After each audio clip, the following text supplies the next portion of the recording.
कोटा की एक खासियत है कि वहाँ के लोगों ने उस बात को अच्छे से समझ लिया है कि mental health is a thing.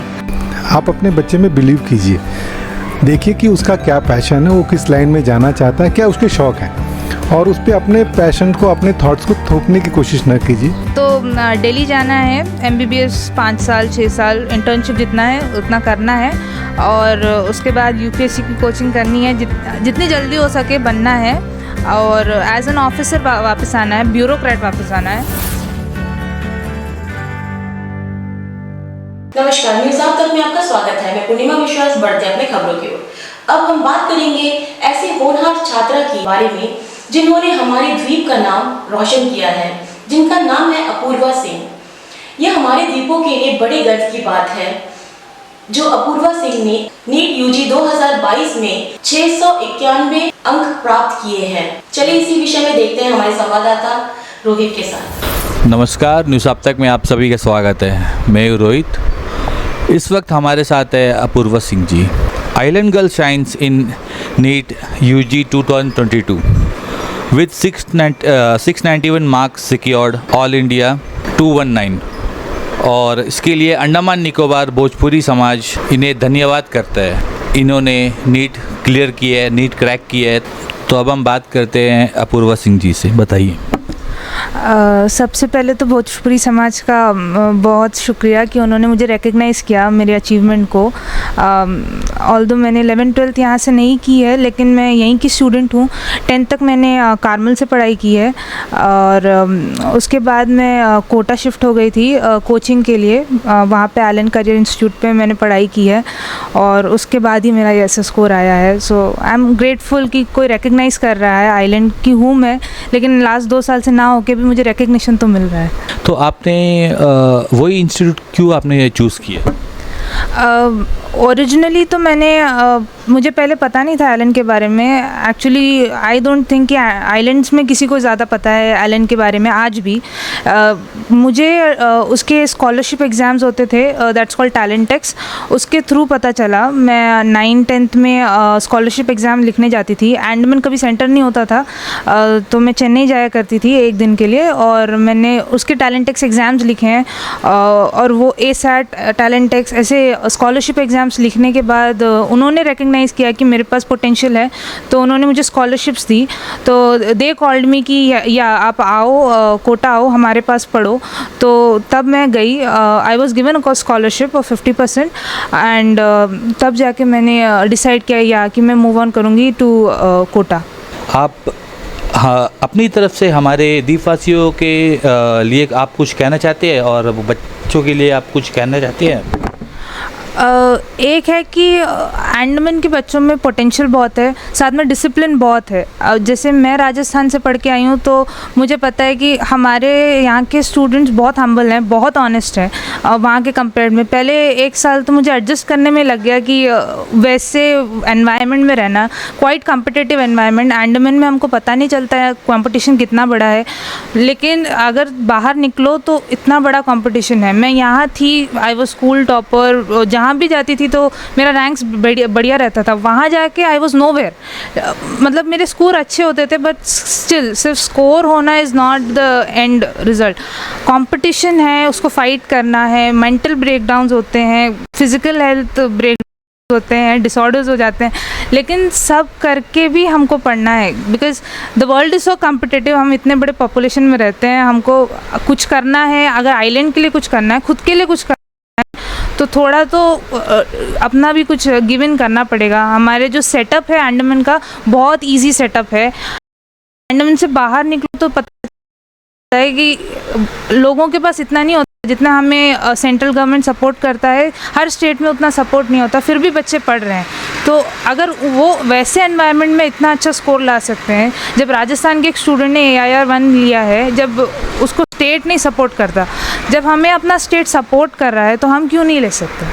मतलब आप जहाँ पर आपने अपनी पढ़ाई की, तो आपके साथ वाले भी ऐसे होंगे जो कुछ कम मार्क मतलब स्कोर किए होंगे। आपको ऐसा कोई लगा कि वो मतलब डिप्रेशन में गया या ऐसा कुछ? कोटा की एक खासियत है कि वहाँ के लोगों ने उस बात को अच्छे से समझ लिया है कि mental health is a thing, बाहर कई लोग ना समझे, कोटा समझता है। तो इंस्टीट्यूट्स के अंदर ही काउंसलर्स बैठते हैं, और एक या दो नहीं, लाइन से बहुत सारे काउंसलर्स बैठते हैं, और वो पूरे दिन अवेलेबल होते हैं। किसी को भी कोई परेशानी हो, क्योंकि बच्चे अकेले रहते हैं ज़्यादातर। मेरे पेरेंट्स मेरे साथ एक एक करके रहते थे, लेकिन ज़्यादातर अकेले रहते, सबके पास उतना सुविधा नहीं होती, तो वो कभी भी जा सकते थे, काउंसलर से मिल सकते थे। क्योंकि कोटा में वो बड़ी प्रॉब्लम है, क्योंकि कंपटीशन इतना है, और हमारी एज ऐसी है, और अकेले रहते हैं, आदत नहीं होती लोगों को अकेले रहने की। उसकी वजह से लोग मेंटली अनस्टेबल हो जाते हैं, and anxiety is a big thing. मुझे खुद एंजाइटी अटैक्स होते थे, तो वो तो अच्छा है मेरे घर पे मम्मी पापा थे, मेरे पापा टीचर हैं, तो वो समझ जाते थे।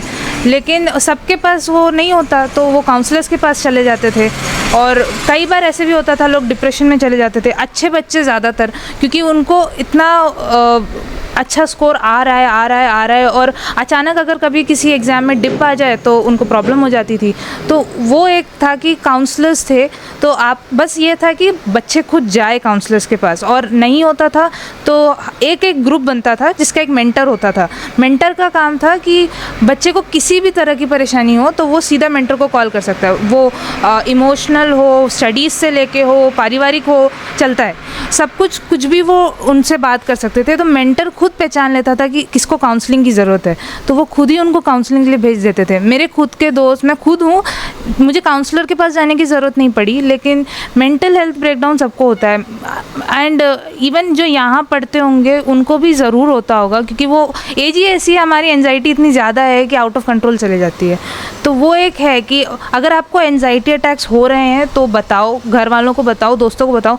और इंडीड अंडमान जैसे दोस्त मिलते हैं, वो किसी दूसरे स्टेट में तुमको नहीं मिलेंगे, उतनी अच्छी दोस्ती कहीं और नहीं होती। तो दोस्तों को बताओ, घर वालों को बताओ। डिप्रेशन है तो डिप्रेशन तुमको नहीं पता चलता है, वो घर वालों को पता चलता है, तुम्हारे आसपास के लोगों को पता चलता है। तो अगर किसी को लगता है आपके आसपास किसी को है, तो प्लीज़ उसकी मदद करो, इट्स वेरी इंपॉर्टेंट। क्योंकि वो सिर्फ एक नाटक नहीं हो सकता, या ऐसा नहीं है कि पढ़ाई के साथ ख़त्म हो जाएगा। सिर्फ पढ़ाई ख़त्म होने से डिप्रेशन ख़त्म नहीं होता, वो चलता जाएगा, उसका लाइफ लॉन्ग वो एक उसके ऊपर एक बर्डन सा हो जाएगा।